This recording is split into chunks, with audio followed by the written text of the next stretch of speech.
Assalamualaikum warahmatullahi wabarakatuh. Selamat datang di kisah inspirasi kehidupan. Kali ini akan disajikan kisah inspiratif yang faktanya pun sudah terjadi dan semoga menjadi penguat hati Anda. Isyarat alam jelang kiamat yang dibilang Rasulullah SAW kian nyata. Alam sudah memberi tanda bahwa bumi sudah sangat uzur. Apa yang disabdakan Nabi Muhammad SAW tentang tanda-tanda kiamat terkait fenomena alam semakin nyata. Berita terbaru menyebut wilayah Sahara mulai disiram salju. Di beberapa lokasi bahkan sudah menghijau alias subur. Diriwayatkan oleh Imam Ahmad dari Abu Hurairah radhiyallahu anhu. Turunnya salju di Sahara termasuk Arab Saudi diperkirakan bakal diikuti dengan suburnya lahan di wilayah tandus tersebut. Kini pertanian di Arab sudah berkembang. Negeri itu memanfaatkan air tanah yang dipompa dari aquifer dan dialirkan ke irigasi. Provinsi Al-Hasa atau Al-Ahsa Arab Saudi menghasilkan beras merah yang termahal di dunia. Di sini juga menghasilkan beberapa produk pertanian seperti padi, jagung, sayuran, dan beberapa buah. Sebelumnya Arab sempat diguyur salju, setidaknya pada Kamis dini hari 8 Februari 2021. Lokasi yang diguyur salju adalah kota Tabuk. Kota lainnya yang terdampak hujan lebat dan badai petir adalah Mekah, Madinah, Provinsi Timur, Qasim, Tabuk, Salam, Provinsi Perbatasan Utara, Asir, Al-Baha, Jazan, Najran, dan Jawaf. Salju turun di Mekah dan Madinah pernah terjadi pada 2016 lalu. Terakhir kali kerajaan mengalami hujan salju sebanyak yang terjadi pada tahun 2018. Berita terbaru di dekat kota Ain Sefra di barat laut Aljazair, wilayah gurun Sahara yang terkenal panas ketika siang hari tiba-tiba juga diselimuti salju. Pakar lingkungan mengatakan, fenomena langka ini membuktikan parahnya krisis iklim di bumi. Hujan salju telah meninggalkan pola memesona di bukit pasir gurun Sahara setelah suhu turun di bawah 0 derajat Celcius. Biasanya suhu di gurun itu pada siang hari bisa mencapai 38 derajat Celcius atau 100 derajat Fahrenheit. Daerah ini hanya mengalami salju beberapa kali dalam 40 tahun terakhir. Ain Sefra terletak di pegunungan Atlas, 1000 meter di atas permukaan laut dan dikenal sebagai pintu gerbang menuju gurun. Selain di Arab Saudi dan Aljazair, salju juga pernah turun di wilayah Syam, Palestina, Suriah, dan bagian negara lain Timur Tengah pada Desember 2016. Mari kita tengok tanda-tanda yang terakhir, api yang keluar dari dasar Aden yang menggiring manusia. Aden merupakan ibu kota Republik Demokratis Rakyat Yaman, sampai penyatuan dengan Yaman Utara dan kemudian diumumkan sebagai zona perdagangan bebas. Kota ini terletak 170 km timur Bab el Mandeb. Aden merupakan sebuah pelabuhan alami, terbuat dari semenanjung gunung berapi dan pertama kali digunakan oleh Kerajaan Ausan kuno antara abad ke-5 sebelum Masehi dan ke-7 sebelum Masehi. Dr. Umar Sulaiman Al-Ashigar dalam bukunya berjudul Ensiklopedia Kiamat menulis, sebelum hari kiamat datang, api keluar dari kawah Aden yang menggiring manusia ke tempat mereka dihimpun. Gunung api Aden lebih dikenal dengan api penggiring yang berada di bawah permukaan bumi. Ia akan keluar sebagaimana ia pernah keluar sebelumnya. Prediksi kembalinya Gunung Merapi Aden aktif dan meletusnya sangat memungkinkan terjadi. Sebab kota Aden sendiri sebagian besarnya berada di Laut Mediterania. Sejarah kota Aden terbentuk dari gunung api sangat besar dan pernah meletus di sisi lautnya. Jutaan tahun kemudian gunung api itu membeku dan mati. Setelah itu terbentuklah kawah sangat besar yang kemudian menjadi kota Aden. Panorama kawah ini terlihat jelas dari foto luar angkasa. Dan pada tahun terakhir aktivitas Gunung Merapi terus-menerus terjadi di sekitar kawasan tersebut. Pada satu titik di dasar Laut Merah, bagian selatan sejak saat itu pada 19 Desember 2011. Gundukan lava basaltik yang telah membeku dan menjadi cikal bakal pulau vulkanis baru pun muncul di permukaan Laut Merah. Pada 30 Desember 2011, Pulau baru itu telah selebar 500 meter dan terus tumbuh. Letusan tersebut terjadi di tengah-tengah Laut Merah, dalam jarak sekitar 200 km dari Selat Bab el-Mandeb. Selat sempit penghubung Laut Merah Teluk Aden lebih tepatnya. Letusan tersebut terjadi di dalam Kepulauan Az-Zubair, salah satu gugus kepulauan vulkanik di Laut Merah. Pertama kali fenomena Gunung Merapi Aden diketahui saat kolonis Inggris memasuki kota Aden. Di era pesawat terbang, mereka berhasil memotret kota-kota dari udara. Ternyata mereka menemukan kota Aden berada di atas kawah besar. Inggris kemudian menyebutkan Kraita yang dalam bahasa Inggris berarti kawah Merapi. Delegasi kerajaan Inggris dengan pimpinan Profesor I.G. Guest tahun 1964 melakukan penelitian terhadap kota Aden. Mengawali hasil penelitian, I.G. Guest menyatakan, gunung-gunung api yang ada sekarang hanya seperti sebuah petasan dibandingkan dengan gunung api Aden. Di majalah Reader Digest tahun 1979 dimuat artikel ilmiah yang menyatakan bahwa gunung api Krakatau di Selat Sunda Indonesia yang meletus tahun 1883 dianggap sebagai para ahli sebagai gunung api terbesar yang pernah dikenal oleh manusia. Letusannya menewaskan 36.000 orang. Suara letusannya terdengar hingga radius 5.000 km. Abu dan asap menutupi atmosfer bumi hingga 1 minggu dan sejumlah pulau lenyap. Para ahli memperkirakan kekuatan letusannya ratusan kali lipat bom hidrogen. Gunung api Krakatau hanya seperti petasan jika dibanding dengan gunung api Aden. Penulis mengakhiri artikelnya. Gambaran ilmiah tersebut sangat persis dengan ungkapan Rasulullah SAW dengan hadis di atas. Ketika teks hadis menggunakan kata karu Aden yang artinya lubang, rongga, ruang, atau kawah. Hal itu terbuktikan melalui foto satelit luar angkasa. Rasulullah SAW juga menggambarkan bahwa kota Aden berada di atas gunung api yang sedang istirahat. Struktur tanah Aden terdiri dari gugusan besi dan nikel yang tercampur. Lahar dari gunung api ini keluar melalui teluk di dekatnya di Laut Mediterania. Abdullah ibnu Salam mengetahui kedatangan Rasulullah SAW ke Madinah. Ia pun menemui Nabi untuk menanyakan beberapa hal. Dia berkata, "Saya akan menanyakan 3 masalah. Apa tanda pertama kiamat?" Rasulullah SAW menjawab, "Tanda pertamanya adalah api yang menghimpunkan manusia dari timur ke barat." Kini Gunung Aden masih tertidur dan sewaktu-waktu bangun menyongsong kiamat. Pada saat itulah malaikat Israfil meniup sangkakala. Bulan-bulan terakhir tahun 2021 sampai membuka tahun 2022 kini, Sungai Efrat kian mengering. Debit airnya menurun drastis. Sungai Efrat merupakan sungai terpanjang di Asia Barat. Sungai ada di 3 negara Asia, yaitu Turki, Suriah, dan Irak.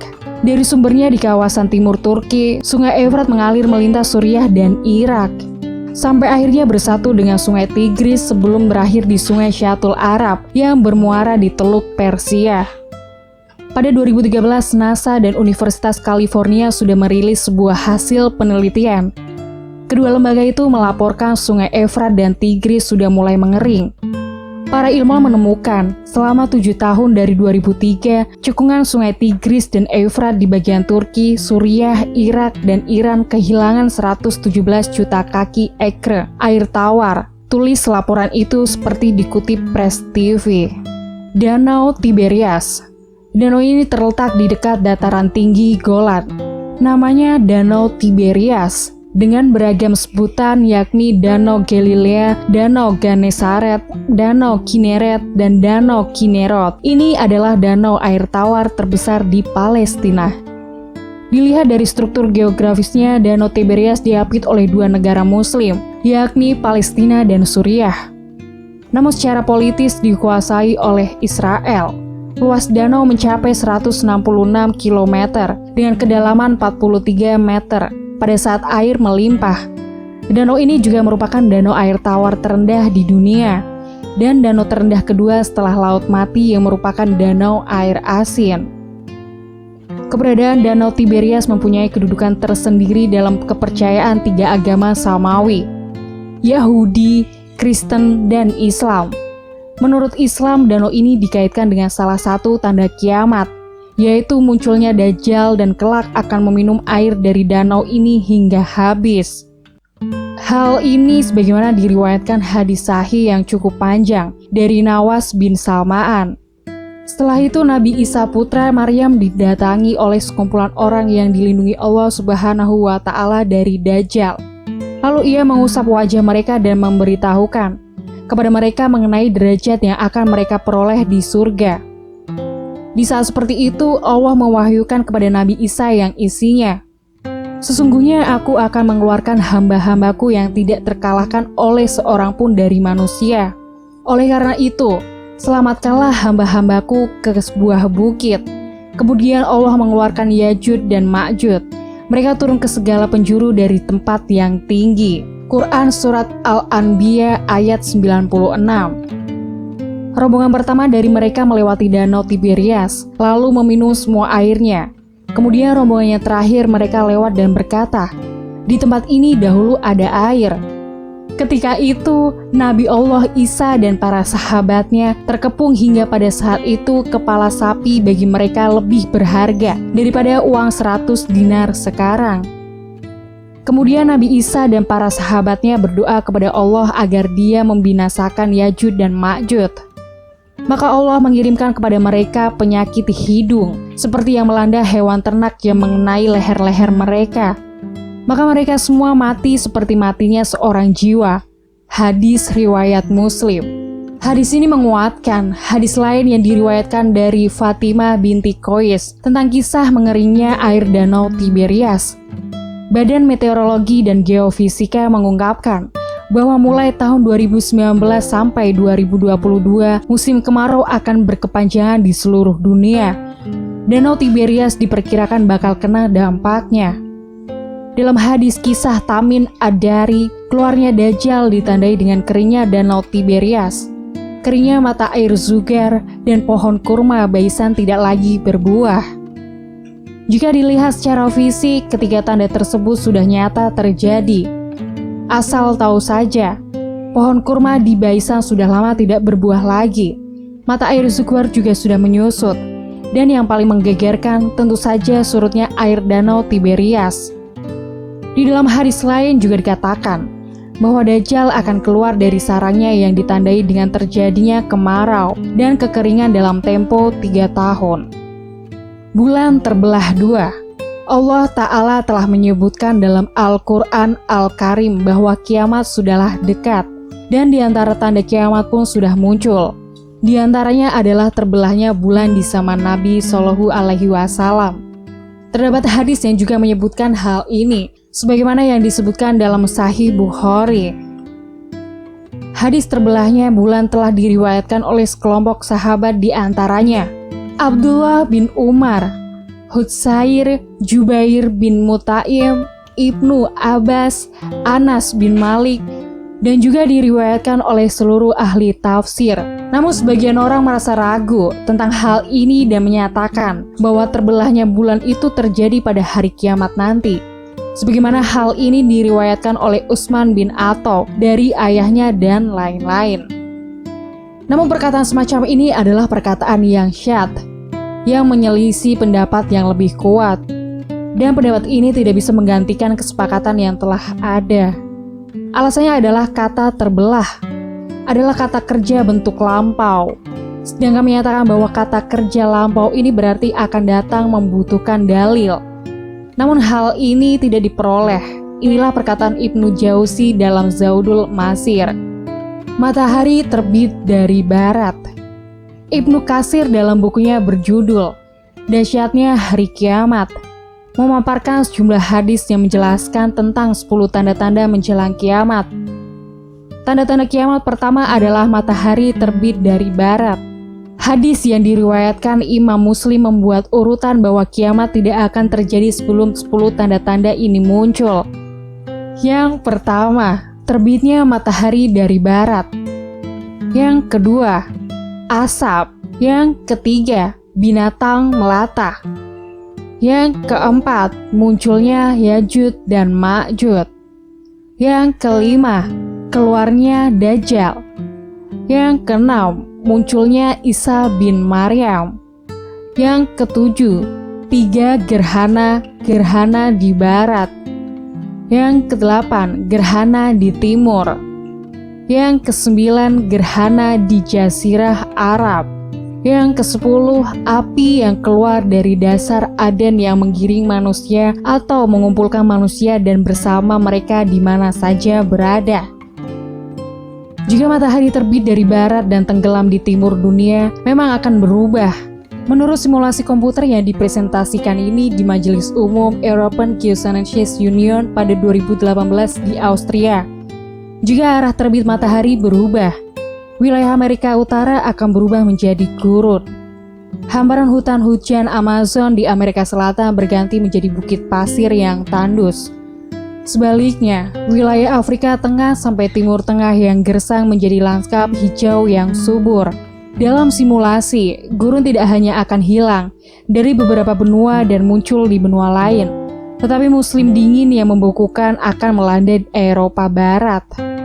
Hanya saja, jika mengacu pada hadis tersebut, maka perubahan itu tak akan lama terjadi karena dunia akan berakhir. Pertanyaannya, sudah siapkah kita menghadapi hari kiamat? Ini seperti yang disampaikan Nabi Muhammad SAW pada umatnya. Suatu hari ada seorang sahabat bertanya kepada Nabi, "Kapan hari akhir akan datang?" Nabi balik bertanya, "Apa yang sudah kau lakukan untuk menghadapinya?"